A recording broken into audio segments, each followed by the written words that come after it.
Man, you know, Leadfoot, I wasn't too keen on the egg thing, you feel me? Morning, Autobots. Did he? Did bro get a haircut or something? He looks different. Sup, guys? And in this video, we're going to be taking a look at this knockoff of the Transformers Studio Series 14 Voyager class Ironhide. Now, for those of you who don't know, there is a knockoff company. I think it's a fourth party company. Anyways, they're called BAIWEI, and they do upgrades to the original Studio Series figures. If you've seen my previous review, that being with the Nemesis Prime, you'll find that I stated pretty much all of the figures that BAIWEI has done so far, and this figure is one of BAIWEI's products. Now, of course, why wouldn't BAIWEI do a knockoff version of the 14th Ironhide? Because, after all, that Ironhide is actually really sought after, and it is super expensive in the aftermarket. I was lucky enough to find one for like $70, and it didn't even come with his cannons. Well, rest assured, I got this guy on Amazon, and he was about a good $45, and he comes with a whole bunch of more accessories, not just his cannons, a few knives,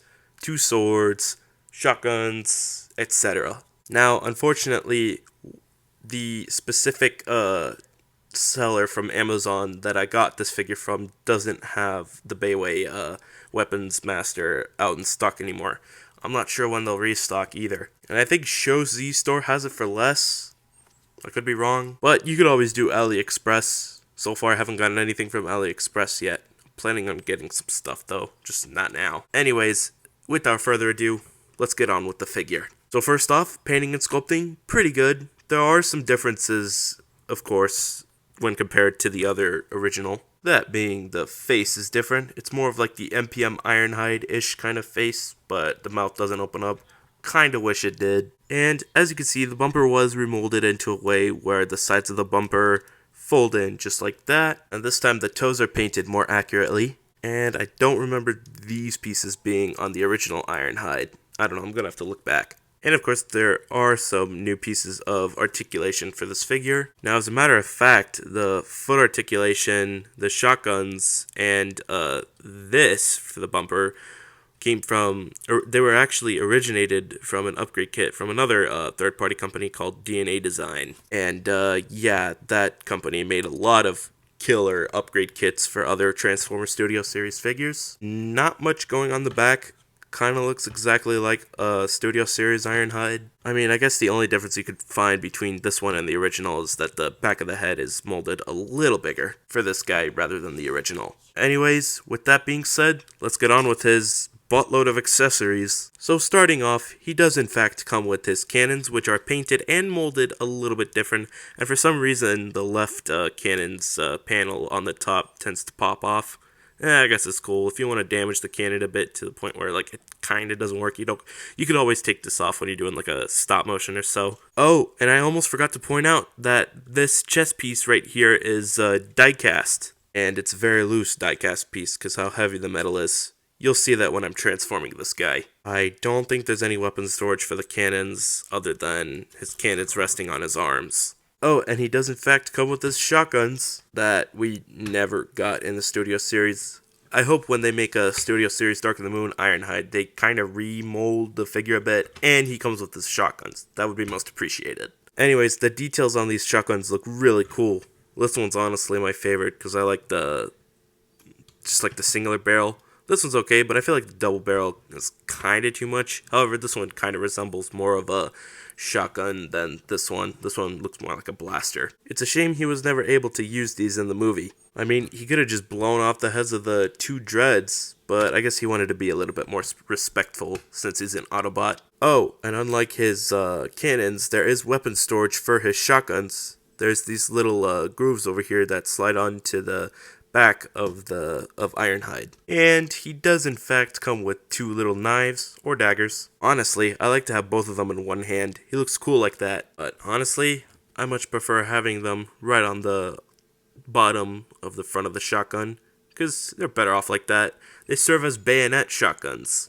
Anyways, so if he wants to take the melee to a whole nother level, rather than smacking the Decepticon in the head with the shotgun, he could slice the head clean off. Yeah, that's pretty morbid, but that sounds like something BAIWEI vs. IRONHIDE probably did off screen. Oh, and he does in fact come with these big swords, which I believe are downscaled versions of the fans wanted upgrade kit swords for the bigger 2011 Dark of the Moon leader class IRONHIDE. And I gotta say, these look pretty cool. Also, you could have him holding the sword kind of like that, or like this, which feels a little goofy. You could have him holding both swords. It's almost like he's about to slice up Thundercracker. Or you could have him holding both of the swords using this grip. Or if you're silly creative, you could probably have him holding the whole sword like on the bottom tip. Yeah, that just looks pretty awkward. And he does come with other stuff, but that's for his alternate mode. Anyways, if you're wondering what he looks like with all of his weapons, here you go. With that being said, let's get on with the articulation. This time I decided to do articulation first, and then size comparison, and then transformation. But anyways, there's differences, that being he has a better ball joint at the head can move up and down, and a swivel. If you look closely, there's a joint which moves the shoulder up and down. I don't think it could do a full 360 because of all of this. And then there is in fact another joint which moves the shoulder up and down as well. I think that's more of a hinge joint at the bicep, maybe? Anyways, bend at the elbow. Elbow swivel. Wrist swivel. No waist swivel. Legs can spread. Leg can move up that far. Can move all the way back that far, I guess. Thigh rotation. Pretty tight bend at the knee. Foot can move up and down. But, however, I think that's mostly for the transformation. And lastly, foot can pivot. Anyways, let's just get down a size comparison. Now, starting off, here he is next to the BAIWEI Nemesis Prime, which was a figure that I just recently reviewed. Go check out that video. The Buzzworthy 44 Optimus, Studio Series 15th Anniversary Ironhide, Studio Series 15th Anniversary Ratchet, Studio Series Dark of the Moon Bumblebee, Studio Series 15th Anniversary Jazz, Studio Series Bumblebee Movie Ironhide, Crankcase and Crowbar, Thundercracker, Studio Series Sentinel Prime, and lastly, here he is next to the Studio Series Blackout. Anyways, let's just get down to transformation. Now, honestly, I think it's just better if we start off with the legs, but make sure you move the arms out a bit. Anyways, I guess what you're going to do first is you're going to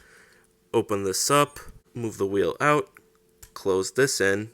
Yep, there's some differences now. You're going to close in this foot in, but be careful, sometimes this might be tight for your copy.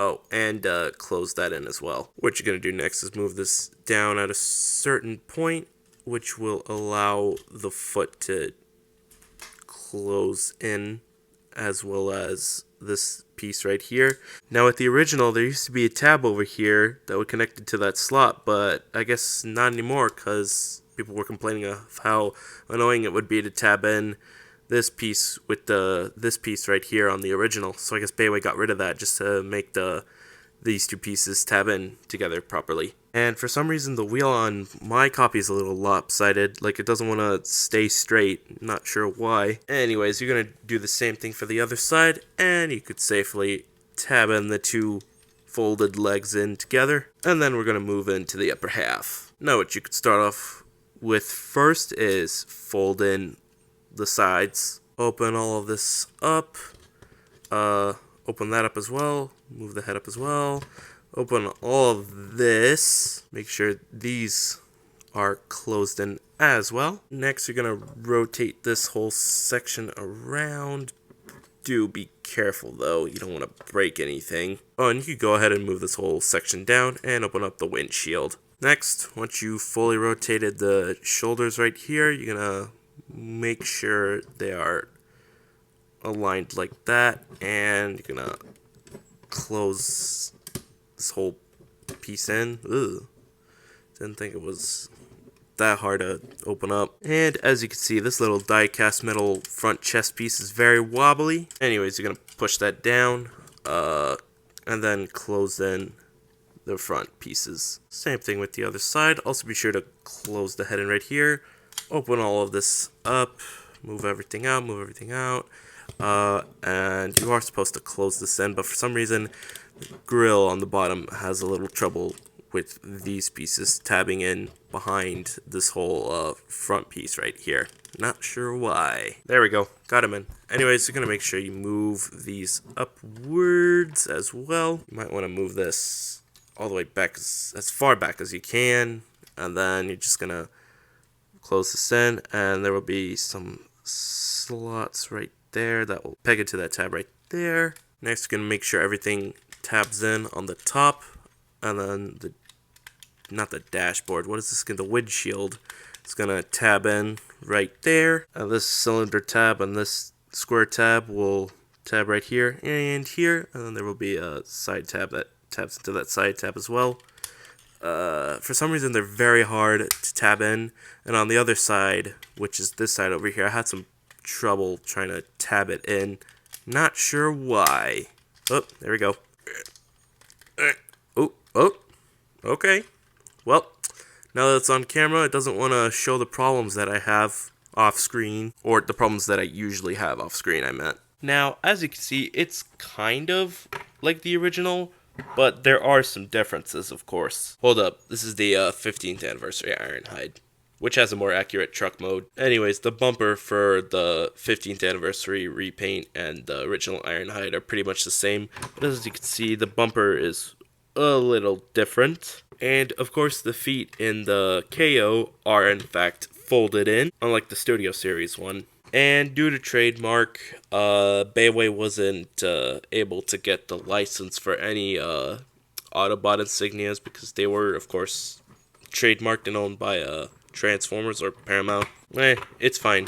Although what's interesting is that you can kind of see the GMC logo, but it's unpainted, so I guess they kind of got away with the trademarking thing, kind of, because the GMC logo is always painted red. Also, this is a cool shot right here. 2 GMC top kicks. By the way, ever since I've been a fan of IRONHIDE, I've always loved the GMC top kick. Sure makes me happy every time I see one drive by in person, whether be it this model or older models that look exactly nothing like this model right here. But just for the fun, let's throw in the original.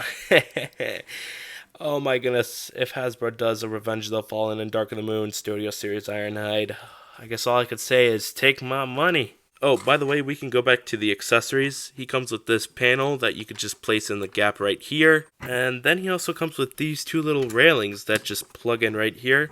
Really took the inspiration of the Revenge of the Fallen Recon IRONHIDE, which also came with his cannons and 2 blasters, but one was a sniper rifle and the other one was like some SMG, and he also came with like 1 knife. But anyways, I'm glad you could do a modification. That's really cool. Now, with weapon storage, you could only fit 1 cannon in, but you're gonna have to remove these pieces to like fit both cannons in. They don't really tab in well. That's because they come with these little pieces right here that supposedly slide on right here. And they should stay there, but they're a little wobbly. There we go. They just rest on the side. They are a little wobbly though. Oh, and there were tabs on the bottom of the cannons that you could connect the swords into as well. Now, as for the shotguns... Oh, wait, hold up. Yeah, there we go. I got them in, although they were a little bit too wide. So, yeah, I had to kind of like, I don't know, slope one and then have one on top of the other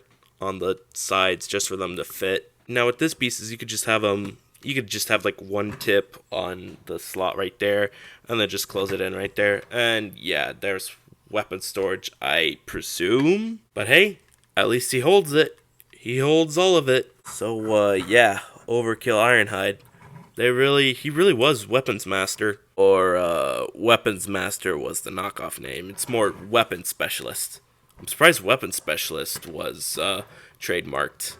Whatever. Weapons Master still sounds cool. Anyways, I think that's pretty much it. I think that's all I had to say for this guy. If you want to get this figure, I suggest checking out Showz's store. I think they had something about him being sold for like, I don't know, like $25 or so. I could be wrong. If not, check eBay or Mercari. Sometimes they have some good deals on this guy. Anyways, if you like what you saw in this video, be sure to slam that like button, share it with your friends, turn on post notifications. That's if it works for you. But most importantly, be sure to hit that big red button. And yeah, I think that's pretty much it.